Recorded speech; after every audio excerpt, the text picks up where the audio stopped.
Yeah, I did the Sun Devils, and we went to the Rose Bowl and a whole bunch of bowl games. It was really good. They're coming off a miserable season at 3-9. They're coming off the firing of Herm Edwards, the longtime NFL coach who was there and got bounced. They're coming off an NCAA investigation. They just announced on Friday, as practice was starting, the university has imposed a self-ban on a bowl game this year. Now, I don't know whether they're going to be a bowl team or not. It took all the air out of the practice. I can imagine there'll be some players are standing up to enter the transfer portal by virtue of what the university decided. I think it's really ill-advised. Maybe you wait to the end of the season. You know, they're trying to win Curry some favor with the NCAA. That's not going to happen. No. They've got so much damning evidence about Herm Edwards and 5 key assistant coaches that busted the NCAA rules during COVID when you were not allowed, I think it was a 2-month span, you were not allowed to recruit players during COVID, and they did it anyhow. Antonio Pierce, NFL linebacker who was defensive coordinator for Herm Edwards, was the ringleader of this whole thing.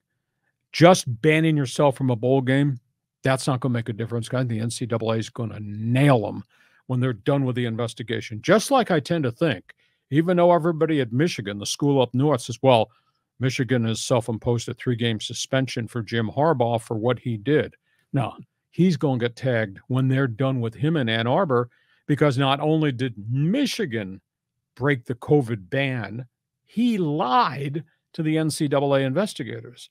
So somewhere down the road, we're going to be doing this podcast, and we're going to see a guy in big trouble in Ann Arbor. I just don't understand this. I feel bad for Ken Dillingham, who's the new head coach, because he's a bright guy, a pretty good reputation, building an offense. But he's got a problem on his hands now because these kids are going to line up in the transfer portal if they're going to get tagged with additional sanctions and penalties. And I think they will. I don't think this ban bowl impacts the NCAA probe at all. Yeah, you don't need to take a self-inflicted wound here.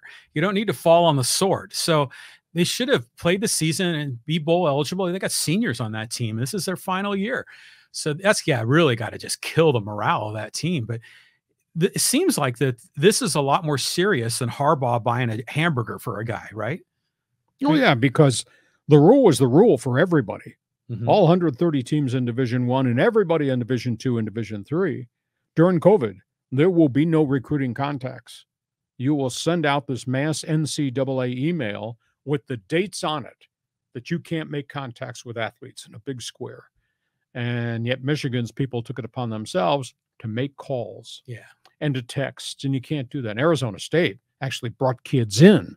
And I was told it's 5 major Division I violations. That's pretty significant stuff at Arizona State. Harbaugh's thing's complicated because he lied. That's the reports. How many other coaches are looking over their shoulder that also did some funny business during that COVID window of 2 months that haven't been caught yet? That's a good question, but I just don't think you screw with NCAA rules.